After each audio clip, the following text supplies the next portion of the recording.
Friends இந்த மீன் maker biryani பாருங்க பார்க்கவே எவ்வளோ ஒரு சூப்பராக இருக்குது. டேஸ்ட்டும் அந்த அளவுக்கு சூப்பராக இருக்கும். நீங்கள் வீட்டில் இது மாதிரி குழந்தைங்களுக்கு பெரியவங்களுக்கு செஞ்சு கொடுத்தீங்கன்னா விரும்பி சாப்பிடுவாங்க.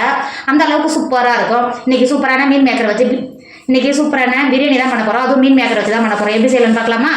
Hi friends, welcome to Kerala சமையல். இந்த கேரளா சமையலில் மீன் மேக்கர் வச்சு பிரியாணி தான் பண்ண போகிறோம். வாங்க எப்படி செய்யலாம்னு பார்க்கலாம். மீன் மேக்கர் பிரியாணி பண்ணுறதுக்கு 200 கிராம் நான் மீன் மேக்கர் எடுத்திருக்கேன். நான் சின்னதாக குட்டி குட்டியாக இருக்குது பார்த்தீங்கன்னா, அதை எடுத்து கை எடுத்துனா நமக்கு மசாலா நல்லா பிடிக்கும். இப்போ எடுத்து வச்சுருக்க மீன் மேக்கரில் கொதிக்க இருக்கிற தண்ணியை உள்ளே சேர்த்துக்கோங்க. அளவுக்கு தண்ணி எக்ஸ்ட்ராவே சேர்த்துக்கோங்க. நல்லா ஊறி வரும்போது கரெக்டாக இருக்கும். சேர்த்து கொடுத்துக்கோங்க. தண்ணி சேர்த்து கொடுத்துட்டு மூடி போட்டு மூடி ஒரு 10 நிமிஷத்துக்கு சுட தண்ணியில் நல்லா சாஃப்டாக ஊறி வரும். மீன் மேக்கர் மூடி வச்சுக்கோங்க. இப்போ பாருங்கள், ஒரு 10 நிமிஷம் ஆகிடுச்சு. நம்ம மீன் மேக்கர் எந்த அளவுக்கு நல்லா குண்டு குண்டாக ஊறி வந்துருக்கு பார்த்தீங்களா? இங்கே பாருங்கள், நீங்கள் இந்த அளவுக்கு நல்லா கொதிக்கிற சுட சுட தண்ணி சேர்க்கும் போதே இது எந்த அளவுக்கு நல்லா சாஃப்டாக ஊறி இருக்கு பாருங்க. பார்த்தீங்களா? ரொம்ப சூடாக இருக்கிறதுனால இது மாதிரி ஸ்பூன் வச்சு நல்லா கிண்டி கொடுத்துட்டு தண்ணியை வடிகட்டிட்டு 2 டைம் தண்ணியை மாற்றி நல்லா கழுவிட்டு பிழிஞ்சு எடுத்துக்கோங்க. இப்போ பாருங்கள், ஒரு 2 டைம் நல்லா கழுவிட்டு தண்ணி துளி கூட இல்லாமல் நல்லா பிழிஞ்சு மாற்றி எடுத்து வந்திருக்காங்க பார்த்தீங்களா? இங்கே பாருங்கள். இப்போ இந்த ஸ்டேஜில் 2 டேபிள் ஸ்பூன் மிளகாத்தூள் சேர்த்துக்கோங்க. நான் காஷ்மீர் மிளகாத்தூள் சேர்த்துக்கிறேன், சேர்த்து கொடுத்துக்கோங்க. அது கூடவே 2 டேபிள் ஸ்பூன் மல்லித்தூள் சேர்த்துக்கோங்க. 1 டேபிள் ஸ்பூன் பிரியாணி மசாலா சேர்த்துக்கோங்க. 1 டேபிள் ஸ்பூன் இஞ்சி பூண்டு பேஸ்ட்டு சேர்த்துக்கோங்க. 1 டேபிள் ஸ்பூன் உப்பு சேர்த்துக்கோங்க. 3 டேபிள் ஸ்பூன் தயிர் சேர்த்துக்கோங்க. அது கூடவே 1 டேபிள் ஸ்பூன் சன்ஃப்ளவர் ஆயில் சேர்த்துக்கோங்க. மசாலா உதிராமல் இருக்கும், சேர்த்து கொடுத்துக்கோங்க. சேர்த்து கொடுத்துட்டு நம்ம சேர்த்த மசாலாவோட மீன் மேக்கரை நல்லா இது மாதிரி கை வச்சு நல்லா கலந்து எடுத்துக்கோங்க. நம்ம சேர்த்த உப்பு மிளகாத்தூள் எல்லாம் சேர்ந்து நல்லா கலந்து எடுத்துக்கோங்க. இந்த அளவுக்கு மசாலா தேய்ச்சி கொடுத்துட்டு மூடி போட்டு மூடி ஒரு 10 நிமிஷத்துக்கு மாற்றி வச்சுக்கோங்க. நம்ம மீன் மேக்கரோட நல்லா மசாலா பிடிக்கும். மாற்றி வச்சுக்கோங்க. இப்போ ஒரு இரும்பு கடையை அடுப்பில் வச்சுக்கோங்க. 2 குழிக்கரண்டிகள் எண்ணெய் சேர்த்துக்கோங்க.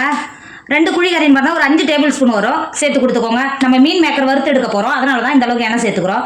சேர்த்து கொடுத்துக்கோங்க. எண்ணெய் சேர்த்து எண்ணெய் நல்லா சூடாகிடுச்சு. நம்ம ஏற்கனவே 10 நிமிஷத்துக்கு மீன் மேக்கரை மசாலா தேய்ச்சி ஊற வச்சுருக்கோம்ல, மீன் மேக்கரை உள்ள சேர்த்துக்கோங்க.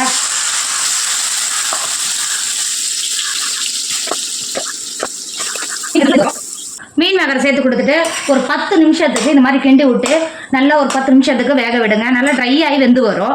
நம்ம சேர்த்த எண்ணெயோட மீன் மேக்கர் நல்லா வெந்து வரும். இந்த பிரியாணி பண்ண எங்கள் வீட்டில் சட்டன் காலி ஆகிடும். டேஸ்ட்டும் அந்த அளவுக்கு சூப்பராக இருக்கும். என் பசங்களுக்கெல்லாம் ரொம்ப ரொம்ப பிடிக்கும். அதனால தான் நான் இந்த அளவுக்கு செய்கிறேன். சேர்த்துட்டு ஒரு டைம் நல்லா கிண்டி கொடுத்துக்கோங்க. கிண்டி கொடுத்துட்டு நல்லா வேக விடுங்க. பாருங்கள், நம்ம மீன் மேக்கர் எந்த அளவுக்கு நல்லா வெந்து மசாலாவோட பச்சை வடை போய் நல்லா ட்ரை ஆகி வந்துருக்கு பார்த்தீங்களா? கொஞ்சம் கூட நம்ம சேர்த்த எண்ணெய் தண்ணி எதுவுமே இல்லைங்க பார்த்தீங்களா? எந்த அளவுக்கு நல்லா வருந்து வந்துருக்கு பாருங்கள். இப்போ மாற்றி வச்சுக்கோங்க. இப்போ பிரியாணி பண்ணுறதுக்கு அடுப்பில் ஒரு பாத்திரம் வச்சுக்கோங்க. ஒரு குழிக்கரண்டி அளவுக்கு எண்ணெய் சேர்த்துக்கோங்க. நமக்கு அந்த அளவுக்கு இப்போ எண்ணெய் தேவைப்படாது. மசாலா மட்டும் தான் நமக்கு எண்ணெய் தேவைப்படும்.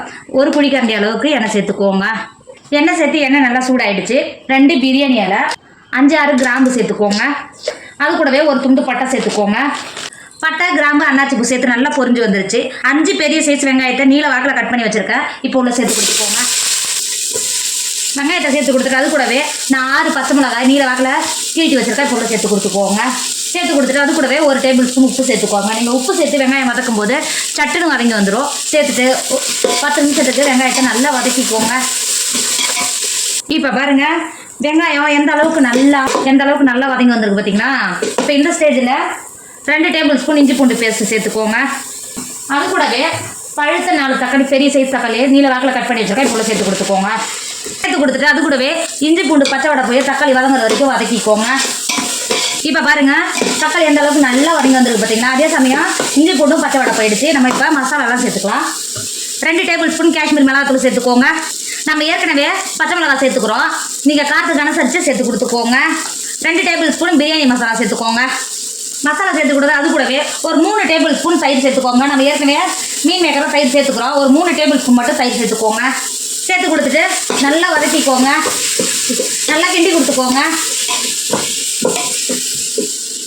இந்த அளவுக்கு நல்லா கிண்டி கொடுத்துட்டு ஒரு கைப்பிடி அளவு புதினா கட் பண்ணி வச்சுருக்கிறேன். நான் கழுகிட்டு தான் நல்லா கட் பண்ணி வச்சுருக்கேன். இப்போ உள்ள சேர்த்து கொடுத்துக்கோங்க. அது கூடவே ஒரு கைப்பிடி அளவு மல்லித்தழையை பொடியாக கட் பண்ணி வச்சுருக்கேன். இப்போ உள்ள சேர்த்து கொடுத்துக்கோங்க. சேர்த்து கொடுத்துட்டு நல்லா கிண்டி கொடுத்துக்கோங்க. கொடுத்துட்டு நம்ம சேர்த்த மல்லித்தழை புதினா தழை எல்லாம் சேர்த்து நல்லா வதங்க ஒரு 10 நிமிஷத்துக்கு மசாலாவோட வேக விடுங்க. இப்போ பாருங்க, நம்ம சேர்த்தா புதினா மல்லித்தழையெல்லாம் சேர்த்து நல்லா மசாலாவோட நல்லா வதங்கி வந்துருச்சு. நம்ம ஏற்கனவே வறுத்து மாற்றி வச்சுருக்கோம்ல மீன் மேக்கர் இப்போ உள்ள சேர்த்துக்கோங்க. சேர்த்து கொடுத்துட்டு நல்லா மசாலாவோட ஒரு டைம் நல்லா கிண்டி கொடுத்துக்கோங்க. அளவுக்கு நல்லா கிண்டி கொடுத்துட்டு 5 கப்பு நான் ஜீரக சம்பா அரிசியை 10 நிமிஷத்துக்கு முன்னாடியே சுடு தண்ணியில் போட்டு ஊற வச்சு கழுகி தண்ணியெல்லாம் வடிகட்டி எடுத்து வச்சுருக்கேன். இப்போ உள்ள சேர்த்துக்கோங்க. அரிசியை சேர்த்து கொடுத்துட்டு நான் அடுப்பில் பண்ணுறதுனால 1 கப்பு அரிசிக்கு 2 கப்பு தண்ணி சேர்த்துக்கிறேன். நீங்கள் குக்கரில் பண்ணுற மாதிரியா இருந்தால் 1 கப்பு அரிசிக்கு 1.5 கப்பு தண்ணி சேர்த்துக்கோங்க, கரெக்டாக இருக்கும். நான் 5 கிளாஸ் அரிசி சேர்த்துக்கிறேன், 10 கிளாஸ் தண்ணி சேர்த்துக்கிறேன். சேர்த்து கொடுத்துக்கோங்க. தண்ணி நீங்கள் சேர்க்கும் போது நல்லா சூடாக இருக்கணும். சூடாக இருந்தால் சட்னி நல்லா வெந்து வரும். நம்ம ஊற வச்ச அரிசி பார்த்தீங்களா, அதனால நல்லா வெந்து வரும். இப்போ தண்ணி சேர்த்து கொடுத்துட்டு நல்லா மசாலாவோட இந்த மாதிரி நல்லா கிண்டி கொடுத்துக்கோங்க. இந்த பிரியாணி எங்கள் வீட்டில் அந்த அளவுக்கு பிடிக்கும். எங்கள் குழந்தைங்களாம் விரும்பி சாப்பிடுவாங்க. டேஸ்ட்டும் அந்த அளவுக்கு நல்லா சூப்பராக இருக்கும். இந்த மாதிரி நல்லா கிண்டி கொடுத்துக்கோங்க. கிண்டி கொடுத்துட்டு இந்த ஸ்டேஜில் உப்பு சேர்த்துக்கோங்க.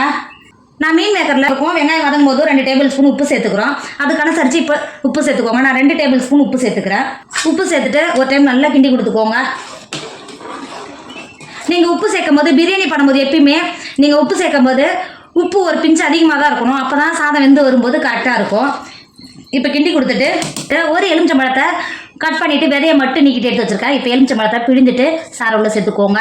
எலுமிச்சம்பழம் நீங்கள் சேர்க்கும் போது நீங்கள் எடுக்கிற தயிர் புளிப்பு அனுசரித்து எலுமிச்சம்பழம் சேர்த்து கொடுத்துக்கோங்க. நான் எடுத்தது அந்த அளவுக்கு புளிப்பு கிடையாது, அதனால தான் நான் ஒரு எலுமிச்சம்பழத்தை பிழிஞ்சு சேர்த்துக்கிறேன். நீங்கள் எடுத்த தயிர் நல்லா புளிப்பு இருந்ததுன்னா அரை எலுமிச்சம்பழம் சேர்த்து கொடுத்துக்கோங்க, கரெக்டாக இருக்கும். சேர்த்து கொடுத்துட்டு இப்போ ஒரு டைம் நல்லா கிண்டி கொடுத்துக்கோங்க. இந்த அளவுக்கு நல்லா கிண்டி கொடுத்துட்டு மூடி போட்டு மூடி சாதம் 3/4 பாகம் வேக விடுங்க. இப்போ பாருங்கள், நம்ம சாதம் எந்த அளவுக்கு நல்லா 3/4 பாகம் வெந்து வந்திருக்கு பாருங்கள். இப்போ இந்த ஸ்டேஜில் ஒரு கைப்பிடி அளவு புதினா இலையை பொடியாக கட் பண்ணி வச்சுருக்கேன். இப்போ சேர்த்து கொடுத்துக்கோங்க. சேர்த்து கொடுத்துட்டு அது கூடவே ஒரு கைப்பிடி அளவு மல்லி இலையை கட் பண்ணி வச்சுருக்கேன். இப்போ சேர்த்து கொடுத்துக்கோங்க. சேர்த்து கொடுத்துட்டு மூடி போட்டு மூடி ஒரு 15 நிமிஷத்துக்கு தம்மில் இருந்தாக்கா நம்ம சேர்த்த மல்லித்தழையும் புதினா தழையும் நல்லா கம வாசனையோட பிரியாணி சாப்பிட்றதுக்கு அந்தளவுக்கு டேஸ்ட்டு சூப்பராக இருக்கும். சேர்த்து கொடுத்துட்டு இது மாதிரி நல்லா வெயிட்டான பாத்திரம் ஏதாவது இருந்தால் சேர்த்து கொடுத்துக்கோங்க. ஆவி எதுவும் வெளில போகாமல் இருக்கும். சேர்த்து கொடுத்து ஒரு 15 நிமிஷத்துக்கு மாற்றி வச்சுக்கோங்க. இப்போ பாருங்கள், ஒரு 10 நிமிஷம் ஆகிடுச்சு. இப்போ திறக்கும் போது எந்த அளவுக்கு நல்லா கமன்னு வாசனையோட நம்ம பிரியாணி சூப்பராக ரெடி ஆகிடுச்சு. பார்க்கவே எவ்வளோ ஒரு சூப்பராக இருக்குது பார்த்தீங்களா. இங்கே பாருங்கள், நம்ம சாதம் எந்த அளவுக்கு நல்லா உதிரியாக இருக்குது பாருங்கள். கிண்டி கொடுத்துட்டு வேறு ஒரு பிளேட்டுக்கு மாற்றிக்கோங்க. ஃப்ரெண்ட்ஸ், நம்மளோட மீன் மேக்கர் பிரியாணி சூப்பராக ரெடி ஆகிடுச்சு. இதோட டேஸ்ட் அந்த அளவுக்கு சூப்பராக இருக்கும். இப்போ எல்லார் வீட்லேயும் காய்கறி மசாலா மாலை போட்டோம்னா பிரியாணி சாப்பிடாம இருப்பீங்க. நீங்கள் இந்த மாதிரி மீன் மேக்கரை வச்சு பிரியாணி செஞ்சு பாருங்களேன், அந்த அளவுக்கு டேஸ்ட் சூப்பராக இருக்கும். ஒரு சிக்கன் பிரியாணி சாப்பிட்டா ஒரு ஃபீல் இருக்கும். கண்டிப்பாக நீங்கள் ட்ரை பண்ணுங்கள். வீட்டில் இருக்கிறவங்க எல்லாருமே விரும்பி சாப்பிடுவாங்க. டேஸ்ட்டும் அந்த அளவுக்கு சூப்பராக இருக்கும். கண்டிப்பாக ட்ரை பண்ணுங்கள். என்னோட வீடியோ உங்களுக்கு பிடிச்சிருந்தா உங்கள் ஃப்ரெண்டு உங்கள் ஃபேமிலிக்கு ஷேர் பண்ணுங்கள். மறக்காமல் கேரளா சமையல் சப்ஸ்கிரைப் பண்ணிக்கோங்க. தேங்க்யூ.